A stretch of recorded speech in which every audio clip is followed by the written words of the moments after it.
Magandang araw mga amigo, yan napag-utusan tayo diyan na magdala ng sulat or mag-deliver ng dokumento dito sa Commission on Audit dito sa may Quezon City. Ayan mga amigo, at tayo nakapagpa-receive na doon sa Director's Office. Dahil nakapagpa-receive na tayo mga amigo dyan sa pinuntahan natin, at dediretso na tayo sa pangalawa nating pupuntahan kung saan magde-deliver pa rin tayo ng mga dokumento doon. Yung kasama po pala natin ang nagmimikos-mikos doon sa loob ng opisina. Tayo naman nagka-drive lang, na napag-utusan lang, buhay driver lamang po tayo mga amigo. Ayan mga amigo, at tayo lagi na utusan dahil kasama sa trabaho natin yan mga amigo. Habang inutusan tayo, tayo naman nagbablog mga amigo. Ayan, nag-isip tayo dyan kasi parang naliligaw tayo, pero hindi naman pala. Ayan mga amigo, palabas na tayo ng highway kasi pupunta tayo ng Diliman naman ngayon, at doon tayo mag-deliver naman ng pangalawang deliver ng mga dokumento, kasi ang pupuntahan po natin ngayon mga amigo, tatlong opisina ang dideliveran natin. Ang napag-utusan tayo na mag-deliver doon sa tatlong opisina ng gobyerno mga amigo. Ayan mga amigo, samahan nyo kami at panoorin nyo po at tapusin nyo ang aming mga video. At sa mga hindi pa po nakapag-subscribe, baka naman please mag-subscribe naman po sana kayo, parang awa nyo na. Ayan mga amigo, salamat po, God bless po, at welcome 2024 mga amigo.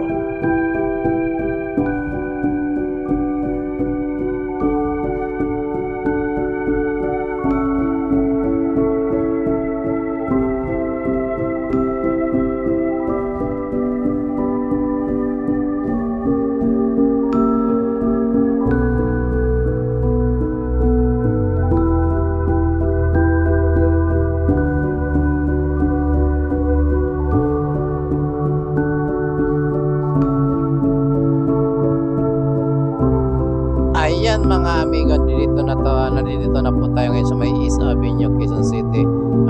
Ito po ay nasasakop na ng Diliman, Quezon City, kung saan nandito na po tayo sa may Lung Center at sa may tapat ng Heart Center. Yan, yung tatlong naglalaki ang government hospital dito sa may East Avenue po, at nadaanan po natin. At yung susunod po dyan ay yung East Avenue Medical Center, at doon na po tayo sa susunod ng East Avenue. Pagkatapos ng East Avenue mga amigo, ang pupuntahan po at ay ang dideliveran po na panibagong agency ay ang Social Security System dito po sa Diliman, or sa main office po sa may Quezon City. Ayan mga amigo, at imimikos-mikos na naman natin to, at wala pong kaliwaan dito sa may tapat ng ating pagdideliveran or dito sa pinag-utusan sa atin, at tayo po ay liliko or mag-u-turn tayo doon sa may Biluna, sa may papunta ng hospital, Biluna Avenue. Ayan mga amigo, habang natatraffic at tayo ay nagbibideo-video pa rin mga amigo. Salamat po mga amigo, at tuloy-tuloy lamang po kayo sa panonood, at maraming salamat po sa mga amigo at sa mga amigo nating subscriber at mga amigo nating OFW. Maraming salamat po, at shoutout po sa ating mga humanitarian vlogger, kay Daddy Frankie. Mega love shoutout sa iyo Daddy Frankie, at sa iba pang mga humanitarian vlogger. Keep safe po at ingat-ingat po tayo, at enjoy lamang po tayo sa ating ginagawa sa araw-araw. Basta nakakatulong, go lang po tayo mga amigo.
may SSS compound. Papasok na po tayo ng gate at ihahagis po natin yung ating kasama dito para magmikos-mikos siya doon sa loob ng opisina. Magde-deliver, magpapareceive lamang po siya ng mga dokumento at tayo naman habang naghahantay nagba-vlog dal mag-isa.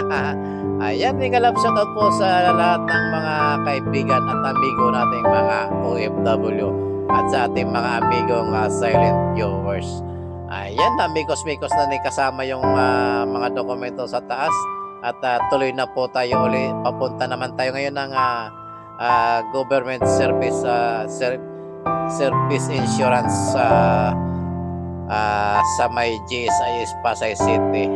Ayan, magpapareceive ulit po tayo doon at medyo malayo-layo yung babiyahiin natin mula dito sa may Diliman, Quezon City patungo ng Pasay City mga amigo. Ayan amigo at samahan nyo ang inyong amigo sa pagdadrive mga amigo.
Timog Avenue via Quezon Avenue. So, tapos aakyat tayo ng Skyway sa may malapit sa may basta sa may Quezon Avenue mga amigo. Minsan kasi ang inyong amigo malilimutin din sa mga street. Pero hindi natin nakakalimutan na dinadaanan natin lagi itong Timog Timog Avenue. Kapag pupunta tayo ng security system dito sa may social security system doon sa pinagdalhan natin ng isang dokumento. Pero madalas tayong mga amigo dito sa Quezon City kasi marami tayong kliyente dito sa livelihood na pinapatupad ng ating agency or ng ating pinapasukan mga amigo. Bagamat maliit ang kinikita ng inyong amigo sa trabaho ito at tsaga-tsaga lang mga amigo kasi talagang ganyan ang buhay dito sa Pilipinas. Maraming trabaho, mahirap na trabaho, maliit sweldo. Yan mga amigo, kabaliktaran tayo ng buhay ng mga trabahador sa Japan na pag sa Japan kasi mga amigo, pag ikaw ay isang driver ng truck na pang construction medyo malaki-laki ang sweldo mo. Pero pasalamat na lang tayo sa Panginoon mga amigo kasi yung ating mga kalsada dito sa Pilipinas hindi katulad ng sa mga bansa sa Africa na kung mapapanood niyo sa mga nagpa-vlog na mga riders sa bumabiyahe ng Africa makikita nyo talagang pag umulan halos hindi makadaan yung mga sasakyan mga amigo. Kaya pasalamat na rin tayo at sana huwag tayo matulad sa kanila na alam nyo na yun mga amigo. Konting pasensya at konting tsaga-tsaga lang mga amigo. Ayan mga amigo at tuloy-tuloy po tayo hanggang doon sa may Quezon Avenue at medyo tanghali na rin naman mga amigo. Siguro kailangan bago mag-alas 2 alauna nandoon na tayo sa Makati ulit para makapagnanghalian. Medyo nagugutom na ang inyong amigo kaya tuloy-tuloy na po tayo mga amigo at maraming salamat mga amigo sa inyong suporta at sa inyong mga amigong OFW at mga amigong subscriber. Thank you po. Maraming salamat po sa inyong lahat at Diyos papalos amigos amigas. Bye. See you on next video mga amigo.